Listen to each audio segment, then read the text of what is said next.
안녕하세요. 안녕하세요. 네, 반갑습니다. 저는 이제 여러분에게 영양학 강의를 할 권수경이라고 합니다. 저희 이제 12월 달에 시험이 있잖아요. 그쵸? 그래서 이제 준비를 시작하시는데, 대략적으로 이제 시험에 대해서는 아시는 분들은 아시겠지만, 우리가 이제 총 220문제를 풀게 돼요. 전 과목 다 해서. 물론 이제 한 문제당 1점씩, 배점이 돼 있고요. 그래서 이제 220문제를 푸시고, 220문제 중에 총점이 60% 이상 득점하면 합격이에요. 총점으로. 근데 이제 주의하실 게 있어요. 뭐냐 하면은 총점이 60% 이상 맞았어요. 즉 220문제에 60% 이상을 맞았는데 매 과목마다의 조건이 있어요. 매 과목마다가 40% 이상은 득점을 하셔야 돼요. 그래서 만약에 어떤 한 과목에 점수가 40% 이하로 나왔다. 그 과목에 해당되는 문제수의 40%를 못 맞았다. 그 대신 다른 과목은 다 맞았다. 그래서 총점으로 따지면 60% 이상을 맞았지만 어떤 한 과목의 문제수의 40% 미만으로 득점이 되면 합격이 안 됩니다. 그 얘기는 모든 과목이 다 중요하다는 거예요. 이거 어려우니까 이거 버리고 다른 거 다 맞아야지? 이게 안 돼요. 그래서 모든 과목을 다 골고루 해 주셔야 되는 거고요. 근데 이제 다만 그런 거는 있어요. 이게 과목마다 문제수가 다르겠죠? 그래서 만약에 이제 우리가 전체적으로 이제 2교시 수업을 보는데, 죄송합니다. 2교시의 시험을 보는데, 1교시가 이제 100분 동안 보시고요. 2교시는 이제 85분 동안 봐요. 그래서 1교시에 전체적으로 120문제를 푸십니다. 2교시에 100문제를 푸시는 거고요. 그래서 이제 합하면 220문제가 되는 거죠. 그래서 120문제인데, 요게 크게 두 과목으로 나뉘어 갖고요. 60문제, 60문제 이렇게 돼 있거든요. 그래서 60문제가 영양학 및 생화학이 60문제예요.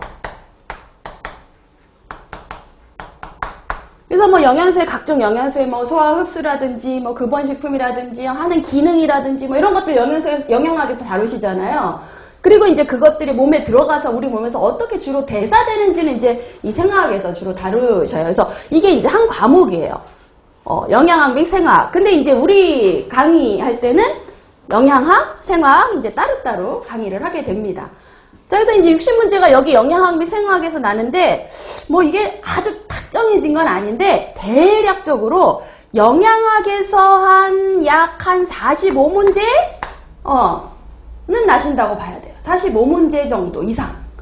그럼 나머지만 한 15문제 정도는 생화학, 대사 관련 문제가 난다. 이거는 이게 딱 정해진 건 아니에요. 45 플러스 마이너스 뭐 몇 문제 정도. 그래서 약 45문제 정도는 약 한 60문제 한 3분의 2 정도는 이 영양학이라는 과목에서 난다. 굉장히 많은 문제수죠. 그래서 사실은 이 영양학 과목은 굉장히 중요한 과목이에요. 그리고 양이 많습니다. 양이 많은 거기 때문에 여기에서 우리가 45문제 정도 난다. 그리고 이제 요거에서 배워놓으시면 다른 과목에도 굉장히 도움이 돼요. 뭐 식사요법에도 도움이 되고, 뭐 식품학과도 도움이 되고, 기본적인 여러 가지 것들이 중복되는 내용들을 여기서 좀 기본적으로 다루기 때문에 굉장히 문제수도 많고 중요한 과목이다라고 생각을 하시면 돼요. 그래서 우리가 이제 오늘 오전에 하는 게 이제 영양학, 이 영양학에 대해서 우리가 이제 8주 동안 배우게 되실 거예요. 그리고 이제 뭐 나머지 이제 60문제가 영양교육, 식사요법, 그리고 이제 생리학. 이렇게 해서 여기에서 60문항이 나서요. 1교시에는 100분 동안 120문제를 푸시는 거예요. 그렇게 따지면 우리가 1분에 한 문제 푸셔도 모자라요. 그죠? 한 문제 푸시는데 1분이 채 안 걸리는 거예요. 그래서 사실은 그렇게 본다면 한 문제 푸는데 그렇게 아주 오랜 시간이 걸리는 아주 복잡하고 어려운 문제가 나지 않아요. 딱 그냥 문제 읽고 보기 읽고 그러면 거기에서 바로 내가 고를 수 있을 정도.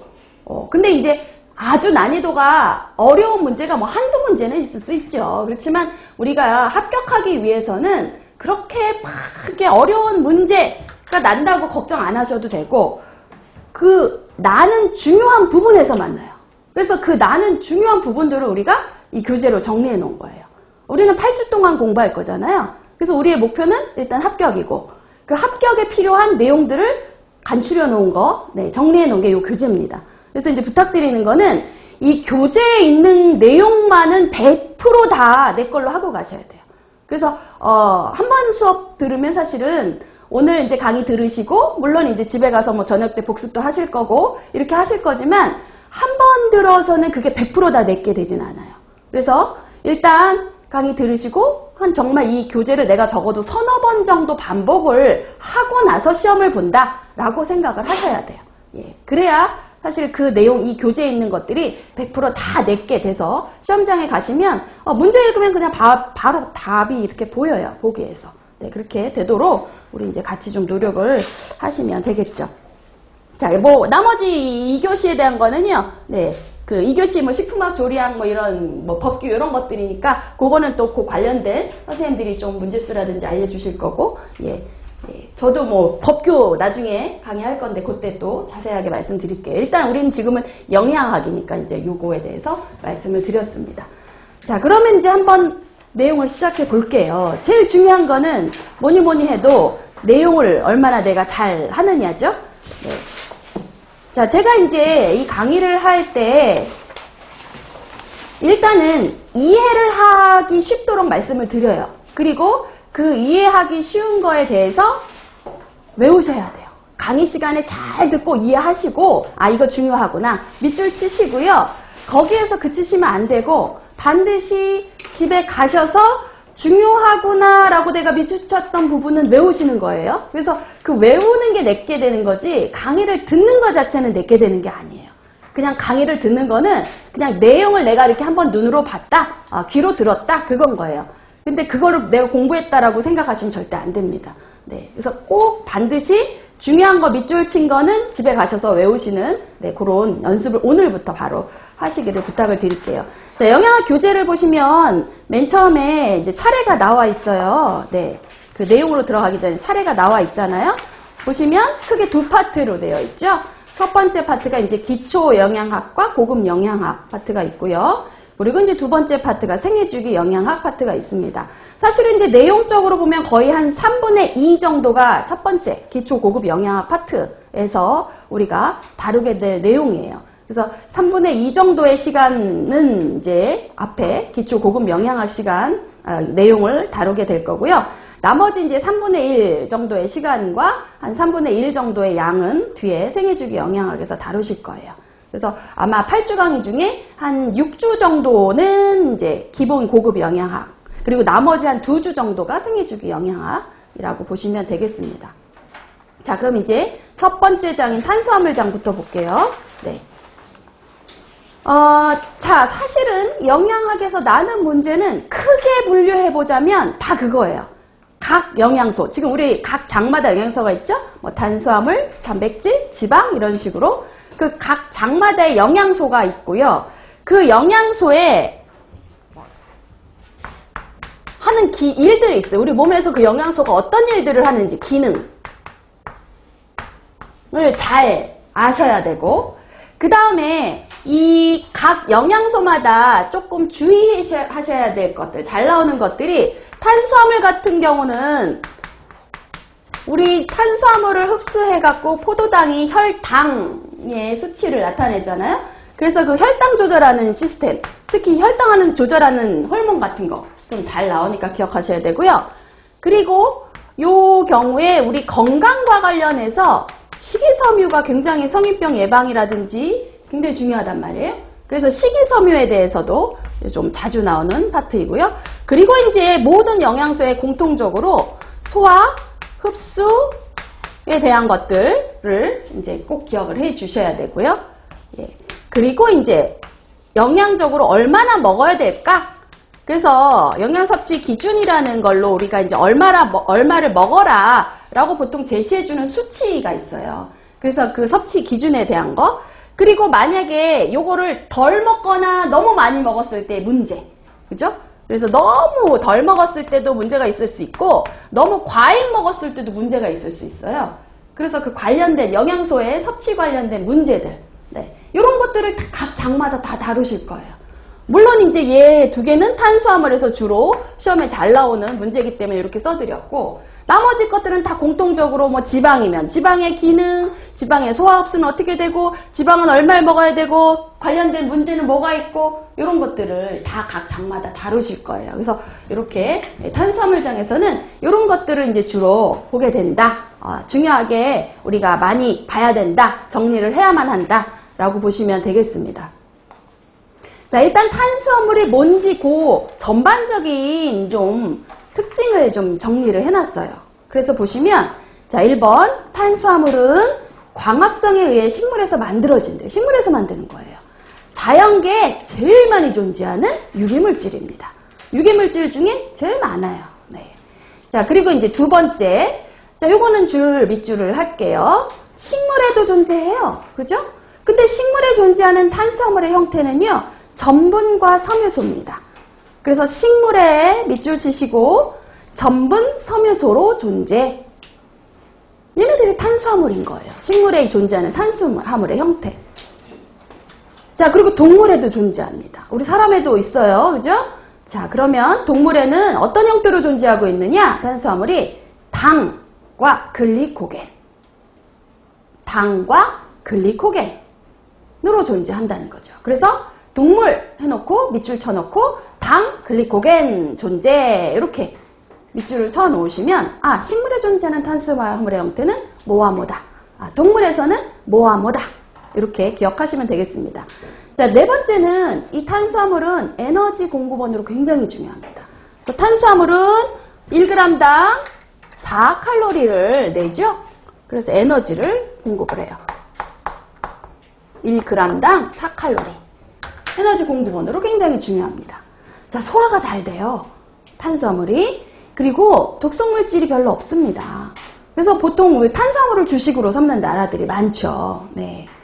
자, 그리고 6번 볼게요. 그럼 탄수화물은 어떻게, 뭘로 만들어졌느냐? 3개로 만들어진 거예요.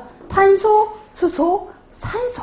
근데 이때 일정 비율로 만들어졌습니다. 1대 2대 1이에요. 그래서 탄소, 수소, 산소가 1대 2대 1 이렇게 존재하는 게 바로 탄수화물입니다. 네.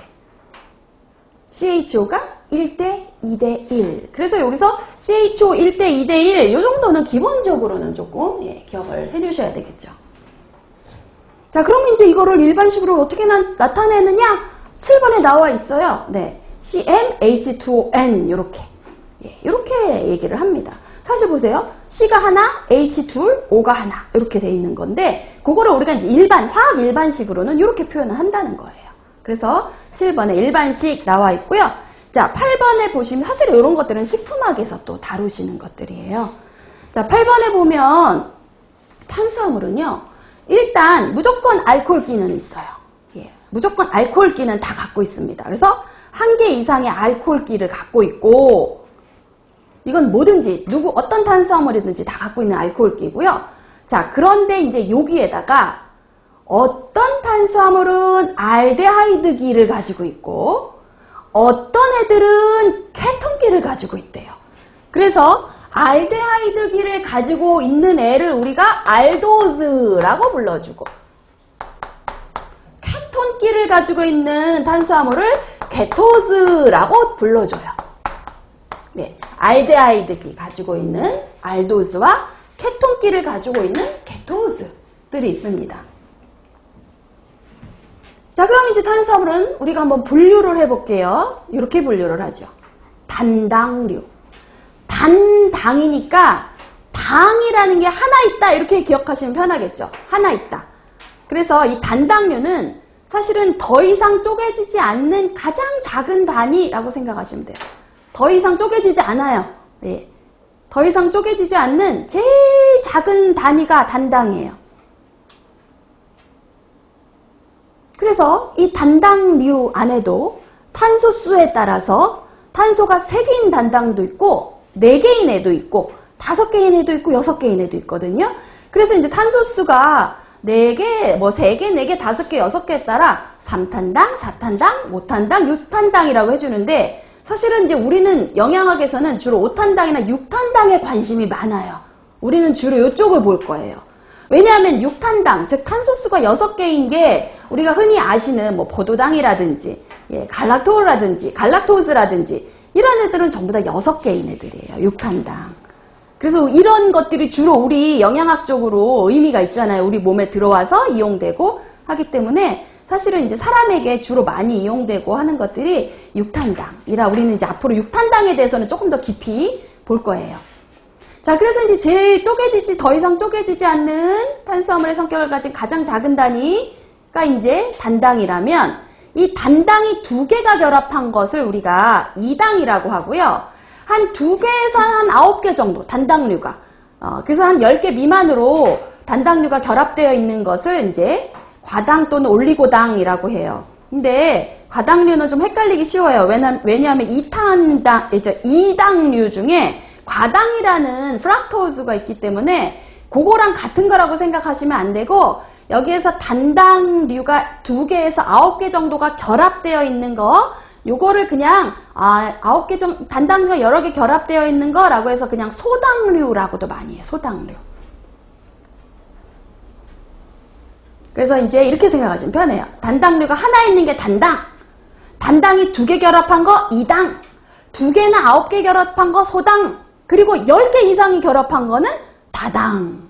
네, 이렇게 분류하시면 됩니다. 제가 이렇게 분류를 해봤으니까 그럼 하나하나 보도록 할게요. 단당류부터 하나하나 보도록 하겠습니다. 자, 그래서 이제 한 페이지를 넘겨보시면 네, 하나하나 좀 자세히 보려고 해요. 뭐 단당류라든지 이당류라든지 소당류라든지 네, 보시면요.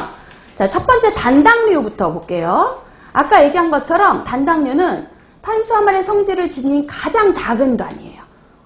여기서 더 이상 쪼개지면 탄수화물의 성질을 갖지 않아요. 탄수화물을 성질을 가진 가장 작은 단위. 그리고 이게 이제 소장에서 흡수될 수 있다 해서 이제 더 이상 쪼개지지 않는다고 그랬잖아요. 쪼개지고 다당류에서 쪼개져서 가장 이제 더 이상 쪼개지지 않는 가장 작은 단위이기 때문에 이 작은 단위가 되어야만 소장에서 흡수가 가능해요. 그래서 여기 소장에서 흡수될 수 있다. 그래서 밑줄 치시고 네, 탄수화물의 흡수 형태라고 쓰시면 되겠어요. 탄수화물이 소장에서 흡수될 때의 형태가 바로 이 단당류예요.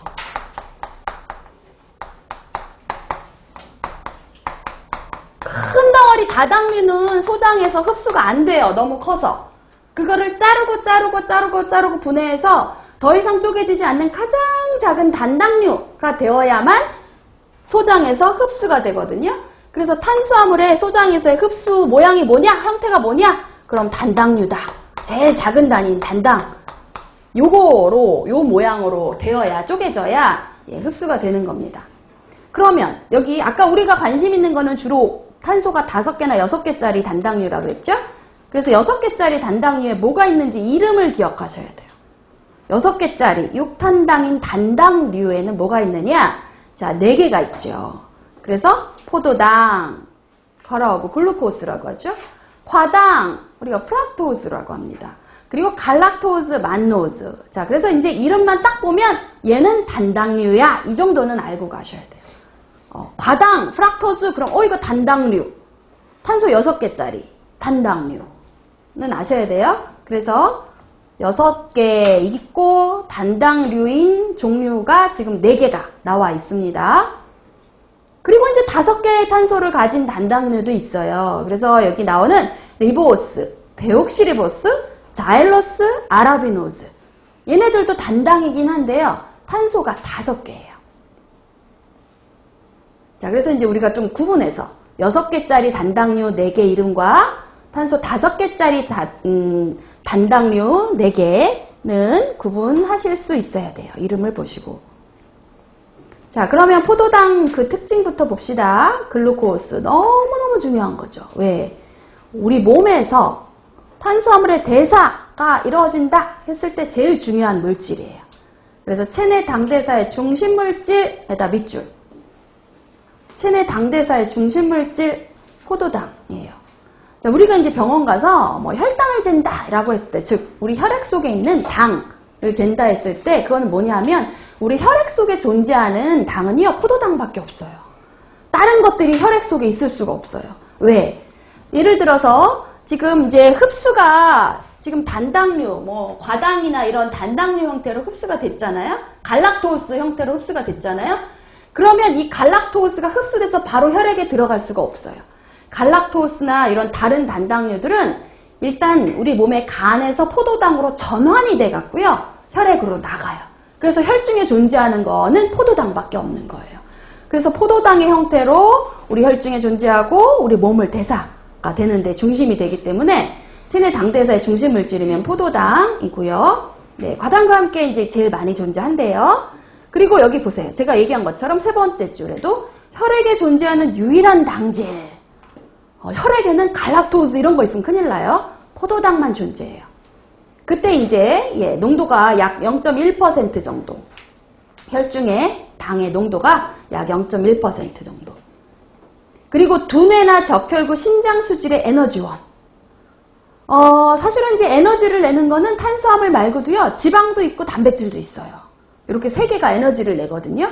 그런데 어떤 기관들은, 여기 나오는 두뇌라든지, 뭐 적혈구라든지 이런 것들은요, 다른 애들 갖고 에너지를 내고 싶지 않아요. 이 포도당만 자기들의 에너지원으로 씁니다. 그래서 여기 그 말을 한 거예요. 다른 에너지를 내는 단백질이나 지방을 안 쓰고요. 두뇌라든지 적혈구에서는 주로 요 포도당을 에너지로 씁니다. 그래서 두뇌, 적혈구, 신장 수질의 에너지원이라고 한 거예요.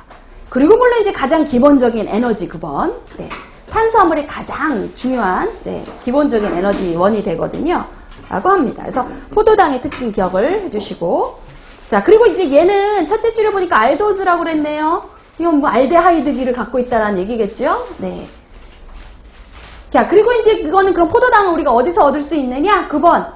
전분 메가당을 분해했을 때 나오는 산물. 왜냐하면, 자, 이 포도당이 두 개가 결합되어 있는 거를 우리가 메가당이라고 하거든요. 포도당.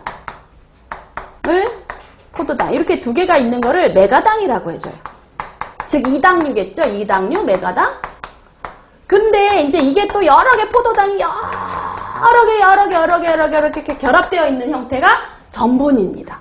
여러 개 되어 있는 포도당이 여러 개 결합되어 있는 게 바로 전분이에요. 그러니까 전분을 분해하고 하면 메가당도 나올 것이고, 메가당을 또 분해하면 뭐 포도당이 나오겠죠. 그래서 전분이나 메가당의 분해 산물이다 라고 얘기하는 겁니다. 그래서 포도당은 두 개 모이면 메가당이 되고요. 포도당이 여러 개 모이면 전분이 되는 거예요.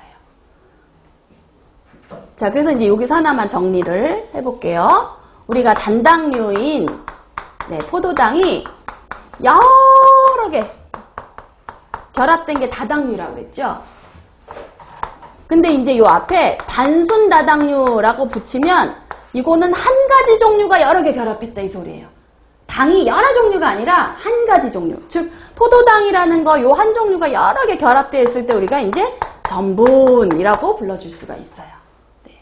물론 이제 요거 말고도 나중에 보면 셀룰로스, 그 다음에 뭐 글리코겐 이런 것도 포도당이 결합되어 있는 다당류입니다.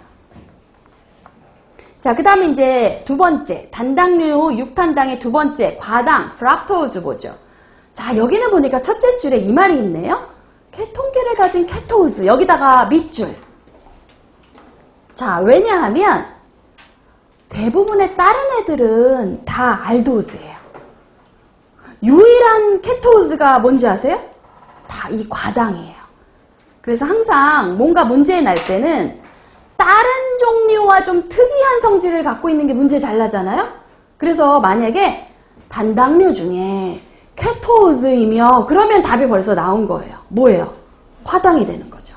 그래서 여기 케토즈라고 한 데다가 밑줄을 하시고 얘가 유일한 케토즈구나. 다른 애들은 알도즈니까 굳이 안 외워도 돼요. 얘만 좀 튀는 애니까 걔를 좀 외워주면 돼요. 자, 그리고 아까 얘기한 것처럼 과당은 간에서 포도당으로 전환이 돼요. 그래서 사실은 이런 다른 단당류들이 흡수된 다음에 포도당으로 전환된 다음에 혈당으로도 가고 대사가 되는 거예요. 자, 그리고 이제 감미도 얘기가 나왔습니다. 단맛을 나타내는 그 감미도 있죠? 제일 높대요. 뭐가?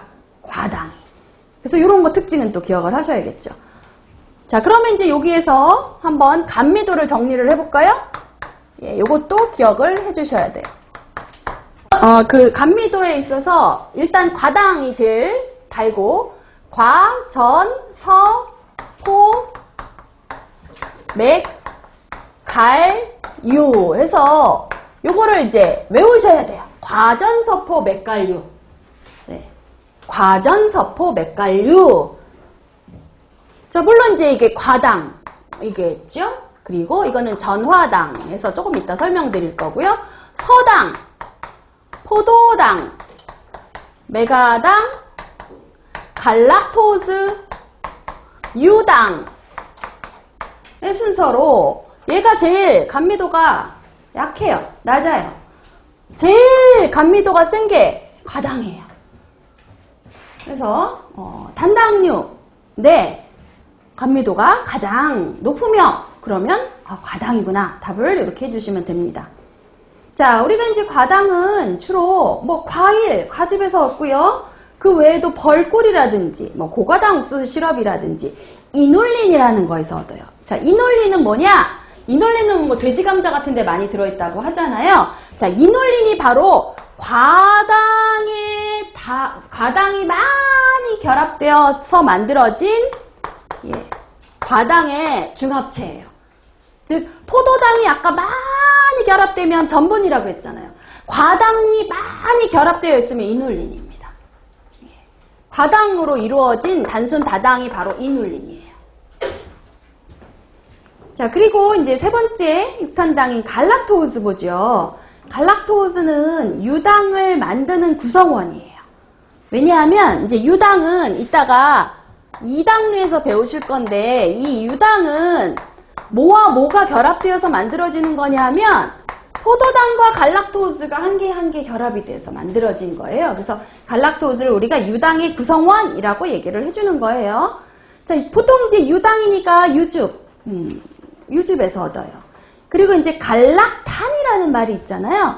이게 이제 갈락토스가 역시 많이 결합되어서 만들어진 단순 다당류가 갈락탄이에요. 이거는 이제 외우기가 편하죠. 여기에다가 안자만 붙여주면 돼요. 갈락토스가 많이 결합된 게 갈락탄이에요. 그리고 이제 만노즈 같은 경우는 뮤코프로틴 같은 게 이제 우리 몸에 뮤코프로틴이라는 걸 만드는 성분이 돼요. 그리고 곤약이나 이런 곤약 같은 식품에도 있고요. 효모에도 있고요. 그리고 이제 이 만노즈가 많이 모여서 역시 된 단순 다당류는 만난이라고 해요. 이게 다당류들의 요거는 다당류의 이름이고요. 요거를 이루는 성분들이 요 앞에 단당류들이에요. 그래서 얘네들은 사실 이름 외우기 쉬워요. 만노즈니까 만난, 갈락토스니까 갈락탄. 나중에 나오겠지만 뭐 아라비노즈, 5탄당 중에 아라비노즈 하면 아라반. 그래서 다 안자만 붙이면 되거든요. 다른 애들은. 예, 뭐 자일로스 하면 자일란 뭐 이런 식으로. 그래서 굳이 외우지 않고 그냥 안자만 붙이면 요 앞에 있는 요 단당류들이 많이 붙어서 만든 단순 다당류구나 라고 알 수가 있는데 요 두 개만 이름이 좀 앞에랑 연결이 잘 안 되잖아요. 똑같은 이름이 아니라. 그러니까 이제 요 두 개만 조금 이름을 잘 기억을 해주셔야 돼요. 외워두셔야 돼요. 네. 다른 것들은 굳이 외우지 않아도 안자만 붙이면 돼요, 사실은.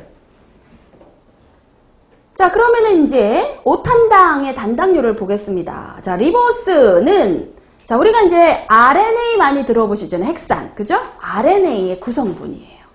그리고 디옥시리보스는 DNA 구성물질로 이용이 돼요. 자, 그리고 자일로스는요. 아까 얘기한 것처럼 다당류의 자일란의 성분이다. 즉 자일로스가 많이 결합되어 있는 다당류의 이름이 자일란이라는 거예요. 뭐 옥수수나 콩껍질에 많이 들어있대요. 식품 중에는. 아라비노스는 역시 아라반의 성분이래요. 즉 아라비노스가 많이 결합이 되어 있는 다당류 이름이 아라반이라는 거고요. 자, 요거는 이제 근데 아라비노스와 관련해서 여기 보니까 그번에 자연계에 존재하는 유일한 L형이라고 했네요. 항상 뭔가 유일한 자가 들어가면 좀 기억하자 그랬죠. 다른 것들은 사실은 우리 인체에서 주로 이용하는 것들은요, 대부분 D형이 많아요. D형. D형과 L형 이렇게 이제 두 가지 종류가 있는데 대부분의 우리 몸에서 이용하는 단당류들이 대부분 D형이에요. 근데 얘 아라비노스만 유일한 L형이에요. 얘만. 그래서 L형 어쩌고 저쩌고 나오면 아라비노스구나 이렇게 생각하시면 돼요. 다른 것들은 다 대부분 D형이거든요. 우리 몸에서 이용하는 것들이. 그래서 유일한 L형이라는 특징이 나온 거예요. 얘만 좀 유일하게 L형이다. 다른 것들은 주로 이제 D형이 많이 몸에서 이용이 되니까.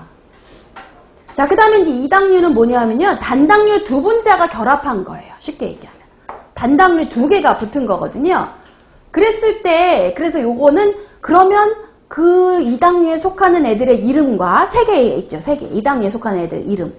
그리고 걔네들은 도대체 뭐와 뭐가 만난 것이냐. 즉 구성당의 종류. 이름을 기억하셔야 돼요. 자, 그래서 이 당류의 일단 이름을 기억하시면 메가당, 말토즈라고 합니다. 우리가. 자, 서당, 슈크로즈라고도 하죠. 유당, 락토즈. 요 세 개가 이 당류예요. 그래서 이름 기억하시고 일단 메가당, 서당, 유당. 딱 나오면 얘네들은 이 당류야. 이렇게 아셔야 돼요. 그럼 뭐와 뭐가 됐는지 구성당을 이름을 기억하셔야 됩니다. 자, 메가당은 아까 얘기했잖아요. 포도당. 즉 포도당이 두 개가 결합한 겁니다.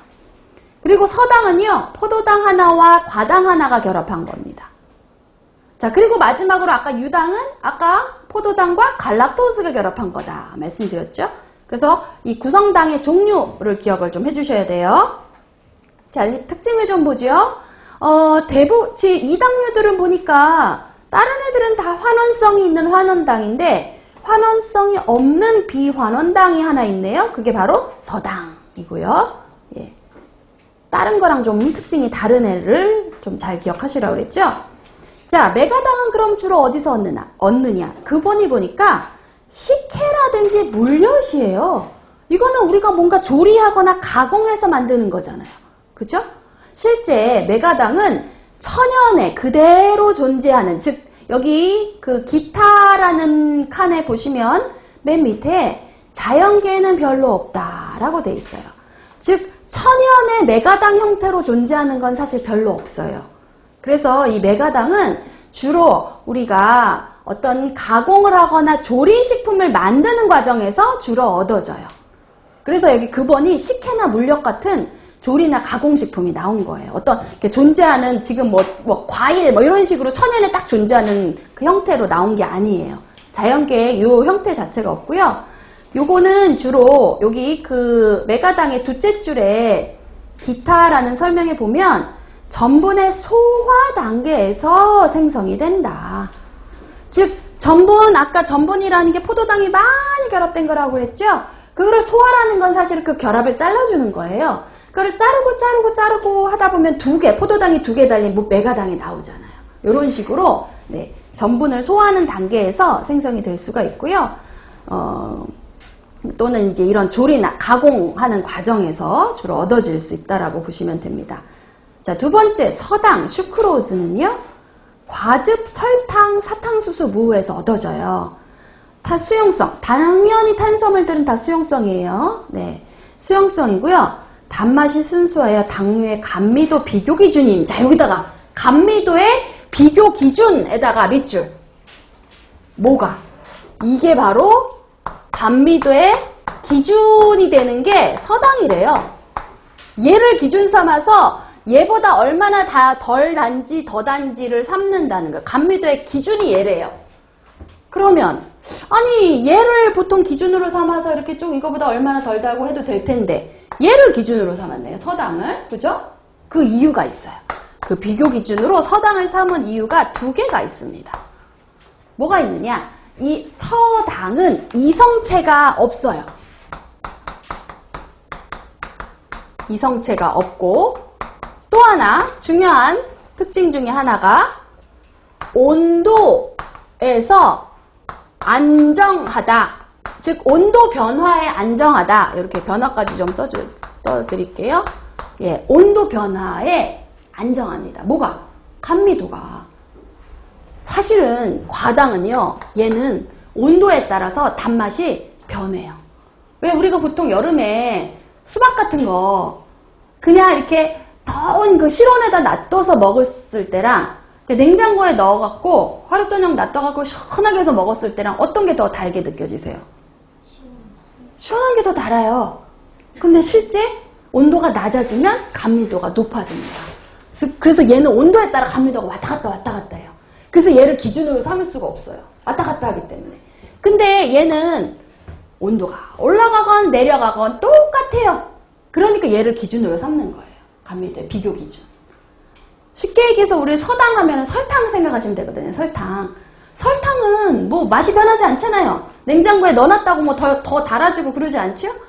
맛이 일정하기 때문에 감미도가 온도 변화에 변화가 없어요. 안정하기 때문에 얘를 기준으로 삼는 거예요. 얘는 왔다 갔다 합니다. 막. 예, 그래서 이렇게 두 가지 이유로 얘를 비교 기준으로 삼는다라는 특징이 있고요. 자, 그리고 이제 또 하나 여기 전화당이 이제 나왔어요. 이 전화당은요, 서당에서 만들어질 수 있는 거예요. 예. 요 전화당은 서당에서 만들어질 수 있는 겁니다. 자, 그럼 이 전화당이 뭐냐? 전화당이 뭐냐 하면, 이 서당을 분해하면, 아까 서당은 뭐와 뭐가 결합한 거라고 그랬어요? 포도당과 과당이 결합한 거라고 그랬죠. 자, 이 결합을 잘라줘요. 분해하면, 포도당, 과당 이렇게 나오겠죠?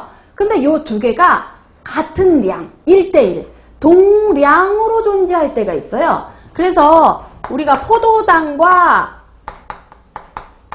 과당이 동량으로 존재하는 그 혼합물인 경우를 우리가 전화당이라고 불러주는 거예요. 동량, 1대1 똑같이 있는 혼합물, 얘와 얘가 동량 1대1로 존재하는 혼합물을 전화당이라고 불러줘요. 그러니까 사실 전화당은 어디에서 만들어지는 거예요? 서당이 분해해서 만들어지는 거예요. 네. 서당이 분해돼서 포도당, 과당 이렇게 분해됐는데 이게 두 개가 동량인 혼합물 상태를 전화당이라고 불러줍니다. 자, 그래서 여기 보시면 묽은 산 또는 효소로 가수 분해된 혼합물, 이 서당을 분해했어요. 그래서 만들어진 혼합물이 있는데 그게 바로 전화당이라 하고요. 여기 전화당하고 땡땡 빈칸돼 있죠? 이거 쓰시면 돼요. 포도당과 과당의 동량 혼합물인 상태. 요거를 우리가 전화당이라고 합니다. 전화당은 그러니까 서당에서 만들어지는 거예요. 자, 유당 볼까요? 락토즈, 포도당 하나와 갈락토즈 하나가 결합돼 있죠? 당연히 유즙, 모유 같은 데도, 예, 그리고 이제 뭐 우유에도 있죠, 락토즈. 자, 얘는 우리 이제 소장에 있는 락타아제라는 효소가 있어요. 그래서 그 락타아제라는 효소에 의해서 분해가 되고요. 자, 근데 이제 이 유즙은 아시다시피 효모가 발효를 못합니다. 그래서 효모에 의한 발효는 되지 않아요. 효모에 의한 발효는 안 됩니다. 자, 그리고 이제 유즙은 애기들한테는 굉장히 중요한 성분이죠. 영양 성분이죠. 네, 그래서 신생아, 신생동물의 중요 영양 성분이다. 그리고 이제 이 유당이 뇌발육을 촉진하는 굉장히 좋다고 그래요. 왜냐하면 이제 이 포도당과 갈락토즈로 이루어졌는데 이 갈락토즈 같은 게 뇌발육에 굉장히 중요한 성분이거든요. 그래서 이 포도당과 갈락토즈로 이루어진 이 유당 같은 경우는 뇌발육에 굉장히 중요한 성분이라고 우리가 얘기를 해줍니다. 또 하나, 이 유당은 정장작용이라는 게 있어요. 즉 장을 굉장히 깨끗하게, 여기서 이제 정장이라는 거는 우리 몸의 장내에 있는 유익균들을 굉장히 잘 자라게 도와줘요. 그래서 유익균, 그 비피더스균 같은 거는 장을 건강하게 하는 좋은 균이거든요. 그런 것들을 잘 자라게 도와주는 역할을 해요. 그래서 이 유익균들을 잘 자라게 도와주고, 반면에 병을 일으키는 나쁜 균들도 장에 있거든요. 그래서 그 유익균들이 많이 자라면 그 나쁜 균들을 못 자라게 막 억제해요. 그러니까 장이 굉장히 건강하고 깨끗한 상태가 되는 거죠. 그렇게 하는데 도움을 주는 게 바로 이 유당이에요. 네, 정장작용. 자, 그리고 이제 유당은 칼슘 흡수를 도와주는 역할도 합니다. 자, 그리고 이제 소당류로 넘어가죠. 이 소당은 아까 얘기한 것처럼 단당이 한 3개에서부터 한 10개 미만 정도가 결합되어 있는 거를 얘기를 해요. 그리고 이제 소당을 우리가 보통 이제 올리고당이라고 많이 합니다. 아마 올리고당은 많이 들어보셨잖아요. 우리 마트에 가도 막 올리고당 파는 거 요즘에 많잖아요. 그죠? 예, 이 올리고당을 보시면 여러 가지가 있는데 뭐 단당이 3개 결합한 것서부터 이제 뭐 9개 뭐 이 정도까지 결합된 게 여러 가지가 다 있겠죠. 근데 그 중에서도 특히 이제 3개가 결합한 3당류의 이름이 라피노즈라고 해요. 예. 이거는 3개가 결합했어요. 근데 뭐뭐뭐가 결합했느냐? 갈락토즈 하나, 포도당 하나, 과당 하나 이렇게 결합해서 요거를 우리가 3당류 라피노즈라고 해주고요. 그리고 이제 4개가 결합한 게 있어요. 근데 이제 요거는 갈락토즈가 2개와 포도당 하나와 과당 하나 이렇게 결합을 한 거를 이제 우리가 4당류, 근데 요거를 스타키오스라고 불러줘요. 그리고 이제 나머지는 그거보다 더 많이 결합하고 10개 미만의 단당류들이 결합된 건데 나머지 뭐 이소말도 올리고 갈락도 올리고 해서 프락도 올리고 뭐 여러 가지 대도 올리고 등등 있잖아요. 근데 얘네들의 기능에 보면 공통적으로 들어간 말이 뭐가 있느냐 하면 비피더스 증식인자라고 보이실 거예요. 비피더스 증식인자 보이세요? 네. 그리고 또 하나 난소화성, 즉 소화가 잘 안 된다 이 얘기예요. 이 올리고당은요 소화가 안 됩니다. 우리 몸에 소화 효소가 없어요. 그래서 소화가 잘 안 돼요. 즉 소화 효소에 의해서 일단 분해가 돼서 잘려야지만 제가 아까 제일 작은 단위가 되어야 소장에서 흡수가 된다고 했죠. 근데 얘네들은 소화 효소에 의해서 소화가 안 돼요. 분해가 안 되기 때문에 소장에서 흡수가 되지 않습니다. 소장에서 흡수가 되어야 그것들이 대사가 되어서 에너지를 내는 거거든요. 그래서 소장에서 흡수가 안 된다. 아까 소화가 안 된다. 즉 소화 효소에 의해서 잘리지 않는다. 소장 흡수가 안 된다. 그러면 이건 나중에 에너지원이 안 된다. 에너지를 안 내요. 이 얘기예요. 소화가 안 된다라는 거는. 그래서 여기 그 표에 바로 윗줄에 보면 소장에서 흡수되지 않아 영양학적 가치는 적다. 즉 이게 소장에서 들어와서 에너지를 내거나 하지는 않는다는 거예요. 그래서 사실은 에너지를 안 내면 좋은 게 어디에는 좋을까요? 어디에는 좋을까요? 비만 예방하는 데는 좋죠. 그래서 뭐 올리고당 선전하면서 뭐 이렇게 비만 예방 뭐 이런 거 가끔 문구 보셨을걸요? 예, 그 얘기예요. 얘가 흡수 안 돼서 에너지원이 안 되기 때문에 얘는 단맛은 내지만 이게 뭐 들어가고 에너지를 내거나 그러지 않잖아요. 열량을 만들거나. 네. 그래서 이제 난소화성은 그 얘기가 있는 거고요. 아, 비피더스 증식인자도 골고루 들어있잖아요. 즉시 이 비피더스 균을 잘 자라게 도와주는 거예요. 비피더스 균을 얘가 아까 얘기한 것처럼 장에 있는 유익균이에요. 얘를 잘 자라게 도와줘요. 증식을 시켜줘요. 그 얘기는 장 내에 있는 여러 유해균들을 없애준다. 그래서 이것도 역시 정장작용이라고 할 수 있어요.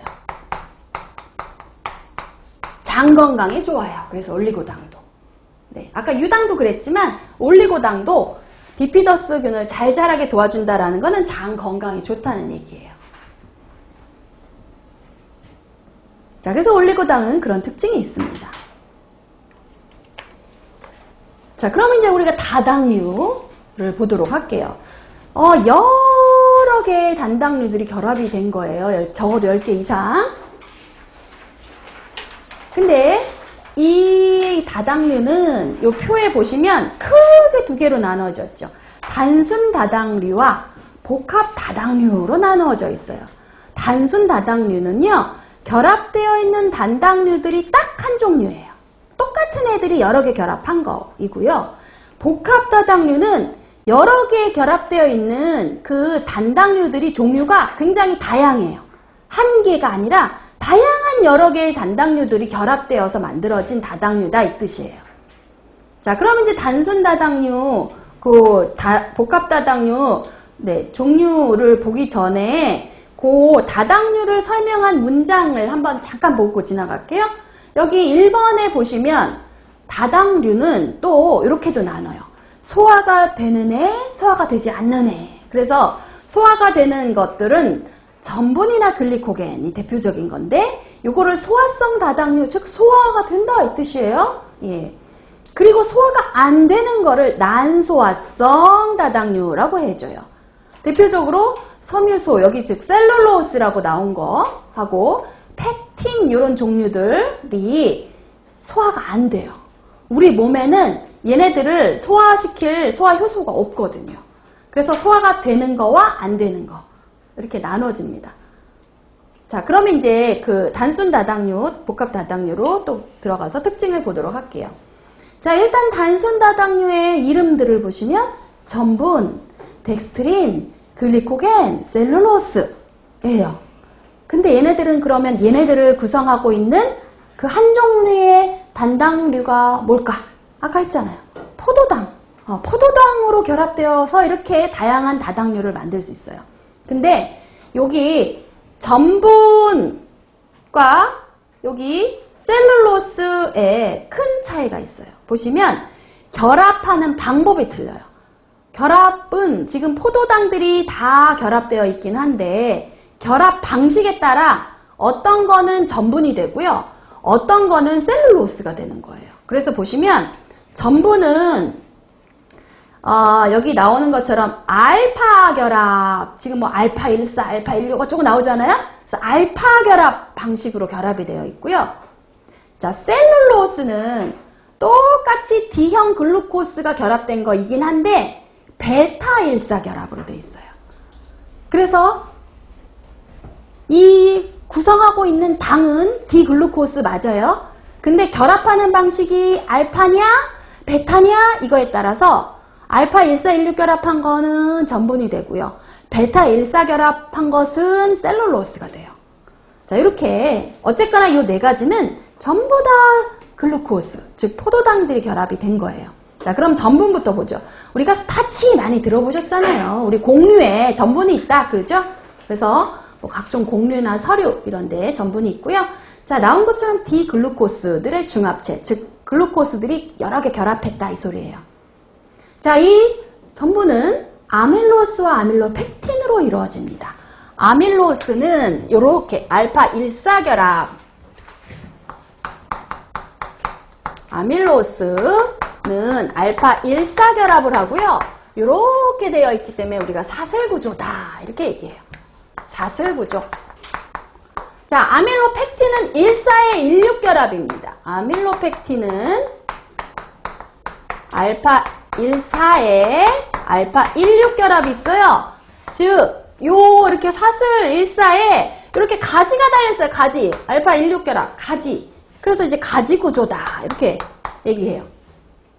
그래서 스타치는 아밀로스와 아밀로펙틴으로 구성되어 있다. 즉, 사슬 구조를 가진 아밀로스와 사슬에 가지 달린 가지 구조를 가진 아밀로펙틴으로 구성되어 있다. 라고 아마 식품학에서도 많이 배우셨을 거예요. 자, 그럼 이제 요거를 여러 개가 결합되어 있으니까 요거를 우리가 소화시키면 이렇게 잘라줘야 될 거 아니에요. 결합을 끊어줘야 되겠죠. 뭐가? 효소들이. 소화 효소들이 그 역할을 해요. 그러면 요 아밀로스, 아밀로펙틴을 끊어주는 효소의 이름이 뭐냐? 자, 여기 보시면 이 전분을 분해하는 효소가 아밀라제라는 게 있어요. 아밀라제. 근데 이 아밀라제는 사실은 종류가 여러 개예요. 그래서 알파 아밀라제, 베타 아밀라제, 글루코 아밀라제 여러 개예요. 알파 아밀라제는 우리 교재에 있는 것처럼 알파 14 결합을 끊어줘요. 근데 지가 내키는 대로 막 끊어요. 무작위로. 그냥 크기를 지가 내키는 대로 막 끊어주고요. 베타 아밀라제는 알파 14 결합을 역시 끊는데 얘는 일정한 방식이 있어요. 포도당 2개 된 묶어진 걸 우리가 메가당이라고 그러잖아요. 이 메가당 단위로 끊어줘요. 그래서 베타 아밀레아제가 효소가 지나가면 끊어주면 생성되는 게 메가당들이 생성이 돼요. 전부 다 이 메가당 단위로 끊어주는 거예요. 그래서 방법이 어떤 애는 지 맘대로 다 끊어주고 어떤 애는 2개, 즉 2개, 포도당 2개인 메가당 이렇게 끊어줘요. 자, 글루코아밀라제는 여기 교재 없지만 알파14와 알파16 2개 다 잘라줍니다. 네, 알파14, 16 2개 다 자름이라고 쓰시면 돼요. 글루코아밀라제 14, 16 2개 다 잘라요. 자, 그리고 우리 초등학교 때부터 이 실험 많이 하잖아요. 밥풀에다가 요오드 똑 떨어뜨리면 색깔 변하는 거 실험하죠. 이게 밥풀 안에 전분을 여기 요오드를 넣었을 때 어떻게 변하는지를 보는 거잖아요. 여기도 보시면 요오드에 의해 보라색, 보라색이 돼요. 근데 요거를 이제 사실은 이제 보라색인데 그게 약간 푸른빛 나는 이제 보라색이에요. 그래서 이제 블루밸류에서 즉 청색도 뭐 청변한다고도 표현해요. 청변. 왜냐면 이제 약간 푸른색 나는 보라색 정도로 변하기 때문에. 자, 어쨌거나 이제 보라색이나 약간 청색 비슷한 보라색이 나는데 그 청변하는 이유가 뭐냐 하면 이 아밀로스 구조 때문이에요. 이 아밀로스 구조 때문에 청변하는 거예요. 청변의 이유는 얘 때문이래요. 왜? 요 사슬, 요 안에 요오드가 이렇게 들어가요. 이 아밀로스 구조 아시죠? 이 사슬 구조? 요 안에 요오드가 이렇게 들어가면서 이게 청변이 되는 거예요. 그래서 청변의 이유는 아밀로스 구조 때문이다. 예, 요 공간에 요오드가 딱 들어가면서 청변이 되는 거다. 라고 기억하시면 되겠습니다. 네, 조금 쉬었다가 덱스트린 또 할게요.